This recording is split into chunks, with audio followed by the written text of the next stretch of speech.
Joe Biden a fustigé jeudi soir le refus inadmissible de la majorité des sénateurs républicains de renforcer la réglementation sur les armes à feu aux États-Unis.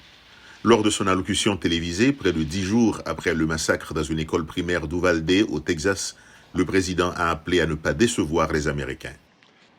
This time, we have to take the time to do something. And this time, cette fois, nous devons prendre le temps de faire quelque chose. Et cette fois, il est temps que le Sénat fasse quelque chose.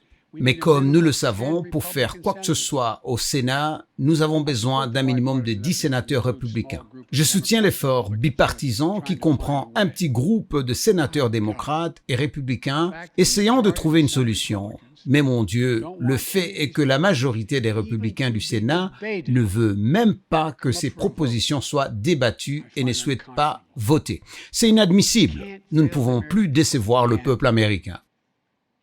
Dans ce discours, le président américain a appelé de nouveau à interdire la vente aux particuliers de fusils d'assaut et de chargeurs à haute capacité. Ému, il a lancé « Combien d'autres carnages sommes-nous prêts à accepter ?» alors que de nouvelles fusillades secouent le pays.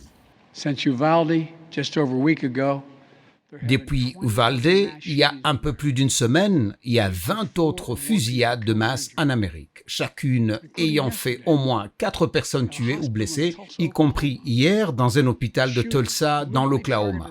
Un tireur a délibérément ciblé un chirurgien avec une arme d'assaut qu'il a achetée quelques heures seulement avant le massacre. Il a tué le chirurgien, un autre médecin, une réceptionniste et un patient et fait des blessés.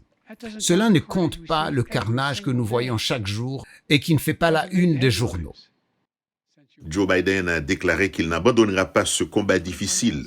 Pour l'instant, les discussions au Sénat tournent autour de propositions limitées, comme la vérification des antécédents des acheteurs d'armes, mais Biden espère qu'une loi relevant l'âge minimum pour se procurer des armes de 18 à 21 ans sera prochainement adoptée.